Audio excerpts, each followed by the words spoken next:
জান আয়েশা সিদ্দিকা বলেন, বুখারীর বর্ণনা, আল্লাহর নবী ইন্তেকাল করবে একটু পরে আল্লাহর নবী আমার বুকের উপর তার মাথা মুবারক, আম্মা জান আয়েশা বলেন, আস্তাতুহু ইলা সাদরি, আল্লাহর নবীর আমার বুকের সাথে হেলান দিয়ে বসায় রাখলাম। ইতিমধ্যে আব্দুর রহমান আমার ভাই ঘরে আসছে।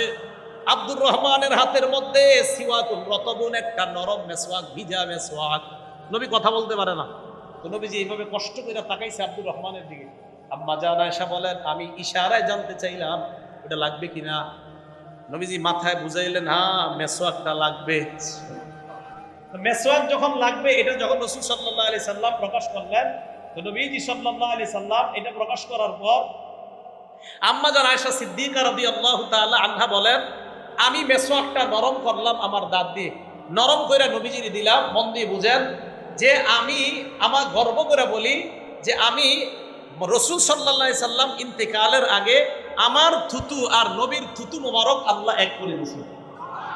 আম্মা জান আয়েশা বলেন, মা রাআইতু রাসূলুল্লাহি সাল্লাল্লাহু আলাইহি সাল্লাম ইস্তান্না ইস্তিনানান আহসানা কত্তু, ওই দিনের চাইতে এত সুন্দর করে মেসওয়াক করতে আর আমি কখনো দেখি নাই। নবী এত সুন্দর করে মেসওয়াক করছে। তাহলে কি বোঝা যায় বলেন তো? মেসওয়াক নবীজির জিন্দেগীর শেষ আমলের নাম কি? মেসওয়াক। করবেন তো সবাই ইনশাআল্লাহ?